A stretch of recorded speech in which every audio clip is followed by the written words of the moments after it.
it's Friday the 8th of May today, so that is 8 weeks now in quarantine here in Mallorca. And I just wanted to share this kind of like funny aside actually. As all the like the shops here are preparing to open on Monday, they're gonna like open up some businesses. Like there's talk of some high street shops actually, like Zara and Zara Home and Massimo Dutti, and places like that, which really surprised me. And I think there'll be a lot of just normal stores opening now. But I'm not quite sure how they're going to open. Some of them are saying it might just be by appointment only, so you might have to phone ahead and say, hey, I want to come in, and then they'll let you in, which seems a bit random to me. Like quite a lot of hard work for the poor member of staff that has to then be there for that one appointment, and then what, go home and then come back again for the next person, or it's, I don't know. Or maybe they'll organise it in advance and you'll have to book like a week in advance, I don't know. But anyway, and on Facebook, on one of the local groups, there was a post, somebody asking, where can I get my hair cut? And then there were like loads of people like giving replies and saying, yeah, but apparently it's going to be booked for like the next couple of months, they're all fully booked. And it surprised me, because as much as yes, most of us do need a haircut, we've all been like kind of managing at home, doing it ourselves with, you know, varying results. And so I totally get it, and I do agree with that. You know, we do all need a haircut, or we would all like a haircut, but is it really that important? Like, do we need to rush out and get a haircut immediately? Or is that something that would maybe be better to kind of like wait a few more weeks on? Because haircuts are really intimate.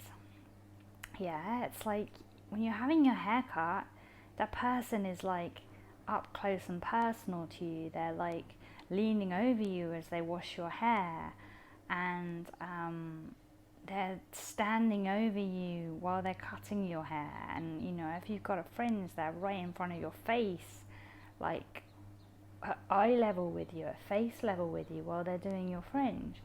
And so it just seemed a bit, I don't know, I was a little bit confused really, and it kind of made me think, does everybody feel that safe already? Like, do they feel like, oh, this was all a big like palaver, a big scare about nothing, you know, much ado about nothing, or do they just really trust their own immune systems and they think that they'll be totally fine, or what? And yeah, it just puzzled me really, and I think it'll be really interesting to see what happens here over the next few weeks, in terms of numbers and new cases, and how those new cases may or may not arise, as in where they come from. And yeah, I think maybe people should be a little bit more cautious. Like, we don't want to be paranoid, obviously, and we do want to get back out there, and we do want to get our lives back, but like, whereas going to the supermarket for food and the pharmacy for like medicines is important and necessary, and we can't do without that, we can do without a haircut, and we can also do without new clothes. So yeah, it's kind of strange. Like, I understand opening up places that are useful and important and necessary. Like, hey, let's open up like maybe the DIY store, so that if something in our property is broken over this time period, we can fix it. That would be really useful. let's open up the garden centre so that we can sort out our gardens, and so, you know, if we're lucky enough to have one, and so we can, like, you know, plant some vegetables. That would be useful, that would be productive, that would be beneficial. Let's open up, you know, the electrical kind of like shops that sell household items. Like, you know, it would be, I guess, useful to be able to buy a Hoover somewhere. If your Hoover is broken, it would be useful to be able to replace your kettle, to buy a new blender, to get stuff for your computer. You know, all of these things we haven't had here. Everything's been shut. Literally all we have had is food and what you can get from a pharmacy. Like, nothing else has been open. And so things like that would be really useful, and like it would make more sense to open that stuff up first, because even though it's not vital that you have a kettle, because you can make do without and use other ways, it would be really useful. And, you know, so things like a blender or a juicer, well, without them you are kind of stuck. You know, you do need those things. There's no way to do the same job without them. Obviously you can not make juices and not make blended foods, but they are helpful, and they are more vital, I believe, than clothing. Yeah, which is nice and fun and cheers you up. And yeah, I don't know, it's confusing really. Like, okay, if you need, oops, I now have a wasp in here. That's the joys of summer and living with the window open, and 1 minute there's a motorbike going past, and the next minute there's a huge wasp inside, which has now vanished, and I don't know where that went. I don't know if it found its way outside again or not. But yeah, I guess that's about as close to nature as you get in the city. As a wasp flying inside. No, it's inside still. Anyway, I'm sure it will find its way out. There are enough windows open at the moment. And then we tend to get issues with sleepy bees and sleepy wasps that come in and then fall asleep and end up dying inside, which is a bit upsetting. But yeah, going back to the point, underwear perhaps could be vital, but other stuff not so much. You know, we can make do with what we have. We don't need it. And so yeah, I guess my issue is, like, why not only open stuff that we need? But then I guess that's because I'm not a business owner in on the high street, and so I'm probably being a bit selfish and small-minded in that respect, because these shops need to open because they're losing money, and so it's not so much do we need to buy their products, because we absolutely don't. It's just the fact that if we don't buy their products, then they may cease to exist. And that's a bit of a conundrum for me. It's a bit complicated, because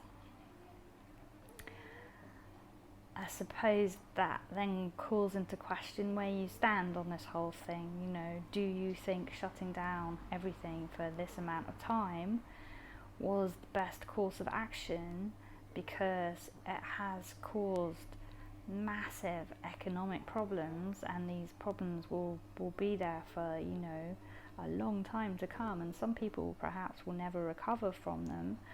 You know, there are dire consequences, but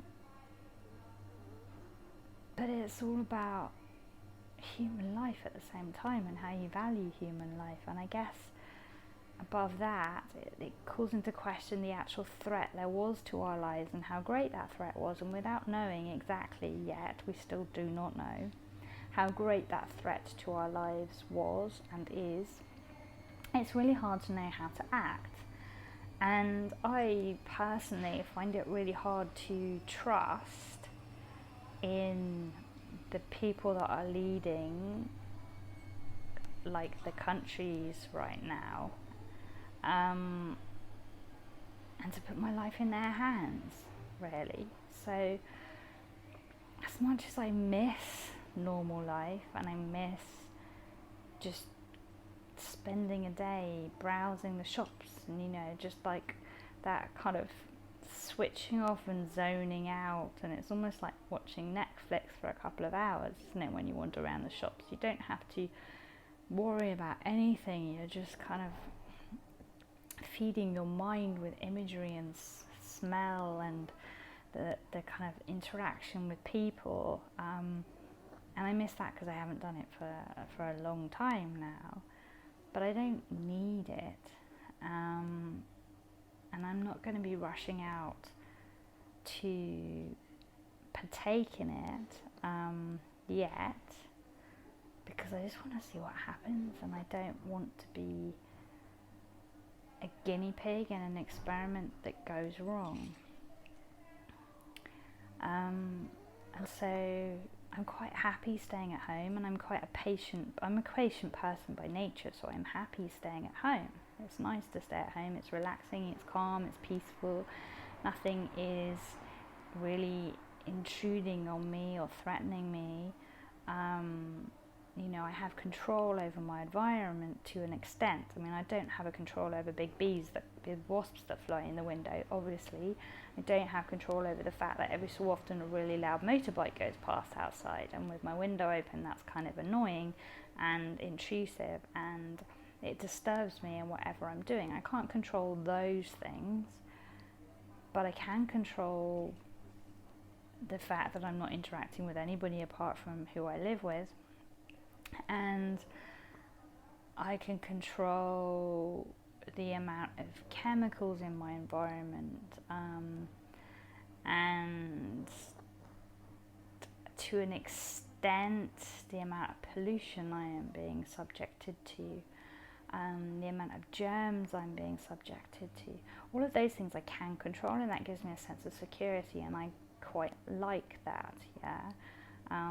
So as resistant as I was to like resting at home at the beginning of this whole thing, I quite like it now. I found a new way of life, a new routine, and it works, and I don't need to go outside to interact with the high street. What I do miss and what I do need is to go outside to interact with nature, and that I can't do yet, because while they're opening up the high street and allowing us to go out and buy necessary stuff, we're not allowed to travel anywhere. We're not allowed to go more than 1 kilometre away from where we live, which means I can't, living in the middle of the city, access any greenery, any seascapes, any parts of nature that really mean a lot to me.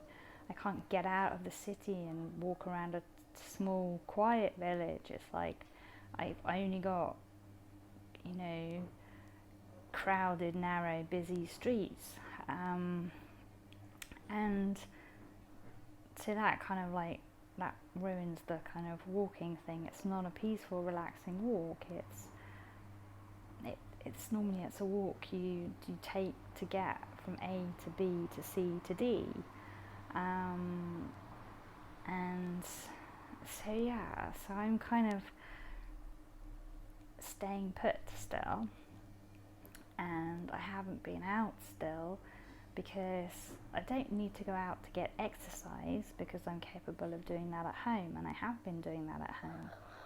But I do need to go out to be in fresh air and be in nature, and walking around the city is not the same. Like, what that can give me, I can get from staying put and not risking, exposure to anything, and not taking in any kind of chemicals or whatever, because they've been spraying the streets here constantly with I don't know what, and so it's a different world out there to the world before. Obviously it's less polluted because there are less cars, but there are more cars now. Every day there's like more cars coming, and so life is going back to normal again,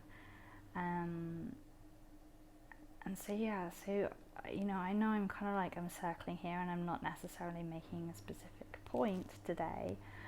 And I think that's because for the last couple of days, because of all of the new information that's coming out, and it's coming out hard and fast, I'm finding myself quite confused.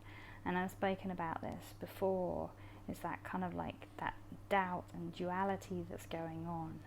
The kind of like bipolar element in my thinking, believing bits of both sides, like people on all sides of this equation, on all sides of the debate, have plausible arguments and points to make.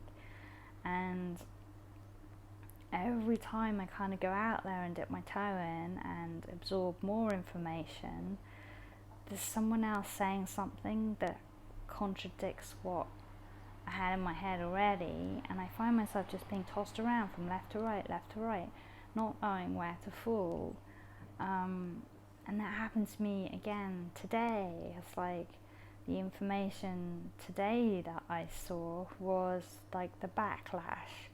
And so it was like more the mainstream media having you go at the alternative sources and all of the conspiracy theories, and really slating them, and slating them in a plausible way, which then made me question all of the alternative opinions and the people that were giving them.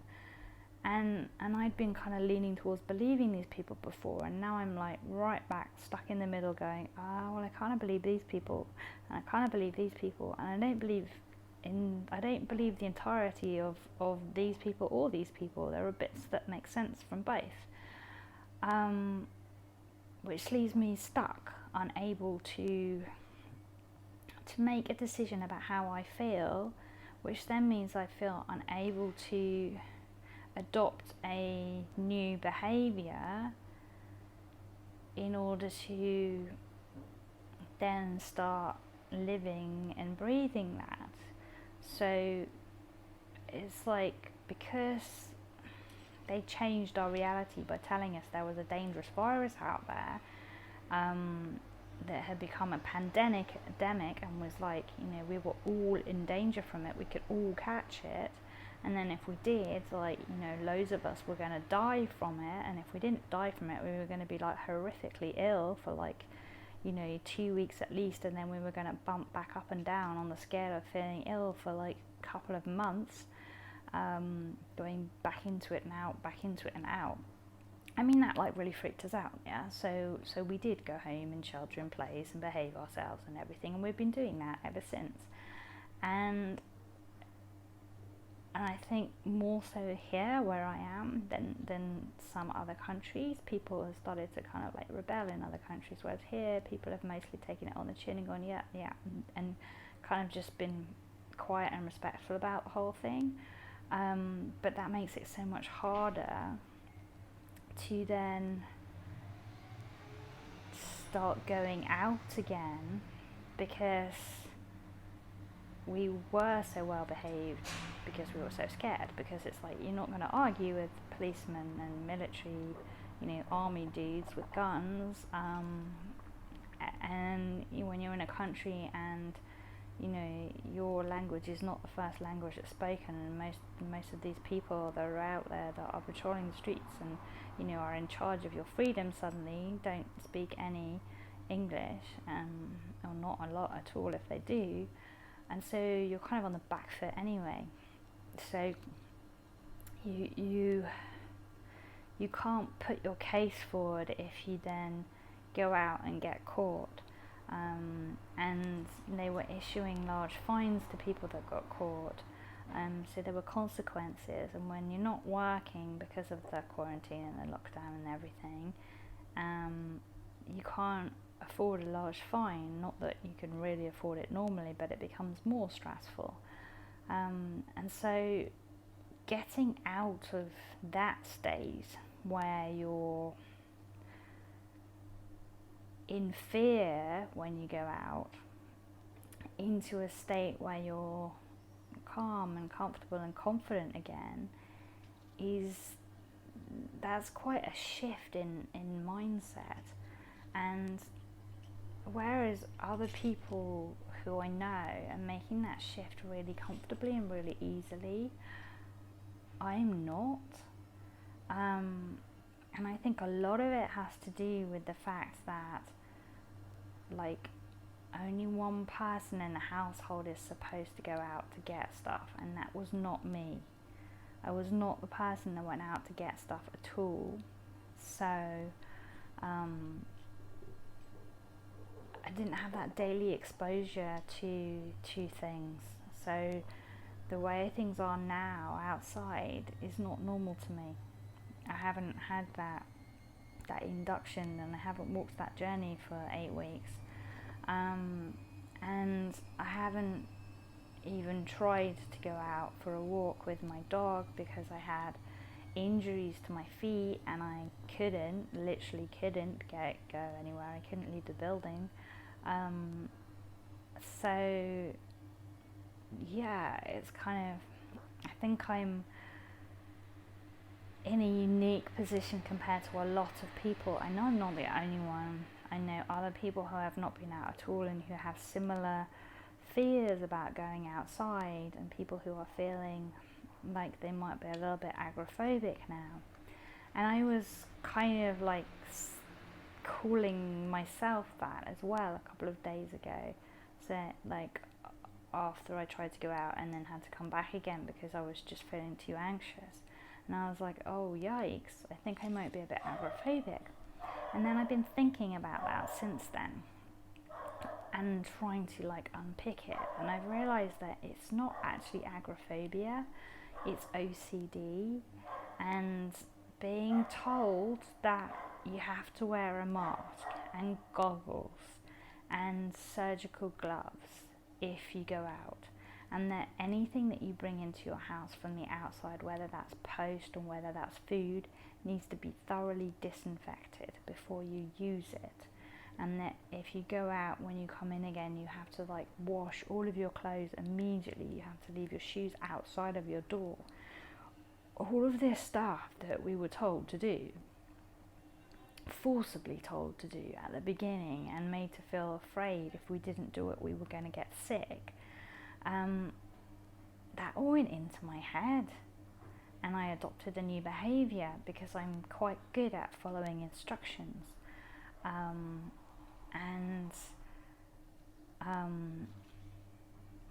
they were told us to like clean, keep your place clean and sterile, you know, keep cleaning door handles and cupboard doors and knobs and all of that stuff, things that you touch frequently. So that became part of my routine every day, would be to go around and like kind of sanitize the main areas. And I did that using like alcohol, like a high percentage of alcohol within the mixture, and a high proof of alcohol, and I got used to that. And now having to try and take that back again to where it was before, to only cleaning with vinegar, water and essential oils, and to not being paranoid about having to do its door handles and things every single day. Like before, I probably only did that like once a week or once every 2 weeks. You know, it wasn't really part of my agenda. And with the food thing, trying to go back to just bringing stuff in from the supermarket and putting it straight in the fridge or straight in the cupboard and not cleaning it first. I mean, that's a big mental unpicking, and a big shift in behaviour. And I'm finding myself wanting to do that, seeing the sanity in being able to do that, because I was perfectly fine before, but finding it really difficult because nobody's really told us enough about this virus for us to know if it's going to be on our products and if we're going to be okay. It's like, if it's just like the flu, then fine, fair enough, I can go back to normal. But it's that not knowing, and it's the whole, at the beginning it was made out to be so bad and so scary and so devastating and like the end of humankind potentially. You know, and there were lots of people talking about extinction of species and how it's slowly been happening for ages and this is like our time. And yeah, so that really, like, kind of all of that stuff just really gave me OCD. And so I went from being a neat, clean and tidy person, who I guess you could say was probably mildly OCD, because it depends on how you want to call those behaviours. I didn't see myself as that at all. I saw myself as neat, clean and tidy and, you know, kind of sensible and respectful. So I would take care of, you know, my property, and I would take care of anyone else's property, and I like things to be neat and ordered, because that then, when I'm in a clean, ordered space, my mind feels clean and clear and I can kind of like think properly. But that's all just like escalated and become this different thing now. And when I tried to go outside, I realised it wasn't outside I was fearful of, and it wasn't people I was fearful of, it was germs. And that's led me to believe that, like that basically I have developed this like OCD that needs a bit of love and care and attention in order to muddle through. And so I think this whole situation really has quite a lot to answer for. And I think a lot of people have suffered as a result of it from various different things. And I don't think any of us really will escape unscathed. We all will have sacrificed something to it, whether that is our business, whether that is our relationship, whether that is part of our mental or emotional or physical health. You know, we haven't necessarily just stayed at home and been safe. We haven't just been, you know, having a nice little jolly holiday. It's like there have been consequences to this which will be far and wide and long lasting. And in trying to share my experiences and speak honestly about them and own everything about myself, not just to myself, but to own it and share it with you too, because I believe in being transparent, I believe in being honest, I believe in being completely loving towards ourselves, so like I don't feel ashamed of admitting these things to you. I don't feel bad about having OCD at the moment. I don't feel guilty about it. I don't feel like I need to apologize to anybody for it. It's something that has happened as a result of this situation, as a result of the trauma that I suffered from this experience. And I think it's important to give that a voice, to show that part of yourself, that you are aware of it, that you recognize it, that you feel its pain and its discomfort and its anxiety, and you hear its need, and you're going to hold space for it. You're going to stand still for it. You're going to respect it and honor it.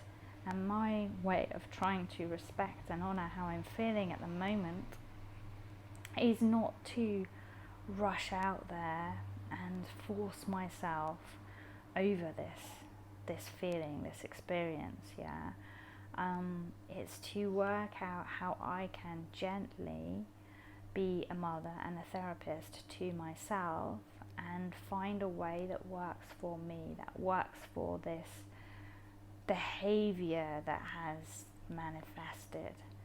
And so maybe that behaviour needs me to just stay put for a little while, or maybe that behaviour needs me to figure out a really quiet time when there's like no one around, and to, you know, try to go outside then and to see how that works, and to do like a couple of minutes maybe at a time, and just go, okay, I'll do 1 minute today, or I'll do 2 minutes today, or I'll do 5 minutes, you know what, see what is tolerable, and not push it, not force it, do it gently, do it like a mother trying to encourage a child to walk, as opposed to an adult trying to win a race, because there is no rush.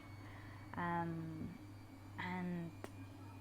so yeah, while a part of me is like, I need to go outside soon because my immune system needs to be exposed to stuff in order to remain resilient and strong, I don't want to stress my mind out too much right now, because, you know, it's already had quite a lot of stress to deal with throughout this whole experience, and I need to be kind, and I think that's really important. So wherever you are in this whole kind of like equation, however you are feeling right now about what you've been through and how things are now like shifting and transitioning into an easier way, I just want to encourage you to be soft and gentle with yourself, and to hold space for yourself, and to think of yourself when you're dealing with any difficulties you might be experiencing, not as the adult that you are, but to look at yourself and see the child that you were, and to picture yourself as maybe a 2-year-old or a 4-year-old, and to speak to him or her in relation to that difficulty. So, you know, if I had a daughter who was 2 and she was scared to go outside because she was scared of the germs and she didn't want to touch anything that might be dirty or dangerous, I wouldn't force her to go outside. I wouldn't say, shh, stop talking, I'm not interested, we're going to do this because it's necessary and you have to go outside, because if you don't go outside, how are you going to go to school? How are you going to go to dance class? How are you going to grow up and get a job and get married and have a life? I wouldn't say that to my 2-year-old. I would hold my 2-year-old and tell her, it's okay, don't worry, there's no rush, we can try again tomorrow. And then when I did try with her again, I would carry her down the stairs and out into the street, and I would wrap a blanket around her so that she could just peek her little eyes out if she wanted to, but she would feel safe covered up inside the blanket. Like, I would tell her that the blanket was like a magic blanket and it would keep her safe and no germs could touch her while she was under the blanket, and she was connected to me, and my body and my energy and my immune system would be, you know, sending out this beautiful protected vibration to cover her so nothing can get in. So while she was with me under the blanket and in my arms, she would be in this like protective energy orb, and I would, you know, initiate her like that gently, and we would go for a walk when there weren't that many people around, and then we would try and go for a walk again the next day, maybe when there were a few people around, and we would try and go a bit closer to a person than maybe we'd been before, and just do it gradually, baby steps, no rush, no pushing, with like challenge free. And I think if you can adopt that mentality towards yourself and whatever you're experiencing, whether you're experiencing fear, anxiety, grief, anger, frustration, denial, disassociation, loneliness, I think that will help you navigate through this with the least amount of extra emotional upset and stress and trauma. So yeah, please do feel free to send me your thoughts and your experiences. Comment and tell me, how this is for you and what your challenges are. I would be interested to hear, and I care deeply, because for some of us especially, this has been really difficult. And I think we need to acknowledge that, and we need to acknowledge each other, so that we don't feel ashamed of how we're feeling, so that we don't feel like we have to be quiet about it, silent, and hide it away, and pretend to everybody else on the outside that we're okay and we're happy, and quarantine and isolation has been fantastic for us. Because I don't think being dishonest about how it's been for you is loving towards you. Love towards you, giving yourself unconditional love, is being honest and speaking your truth, and not worrying about what other people might say or think, because the only thing that matters is what you say and what you think about yourself. And so if you can love yourself and accept yourself unconditionally, with all of this stuff going on and all of the kind of trauma that it has brought up in you, and the I think also it's if it has pushed you in uncomfortable ways, then it also has a lot to do with your past and your history, and stuff from your childhood and your upbringing, and also stuff that you inherited coming in, stuff from the generations that came before you, that may have made you more susceptible to being triggered by this experience, whereas maybe people that have come from a more stable, solid, nurturing and supportive background and a stronger community throughout their lives won't have been affected in the same way. I don't know, I'm just theorising here. These are just my thoughts, my opinions on this situation. Obviously I can't speak for everybody at all. I'm just kind of expanding upon the subject, really, and how I think it is probably for different people, because some people really are quite okay about this whole thing, and have really enjoyed it, and other people not so much. So if you're one of those people not so much, that's okay. I honour that and I respect that, and I applaud you for standing up and saying that, because I think that's really courageous, and I think that's really important, and I think it is a really huge act of love towards yourself.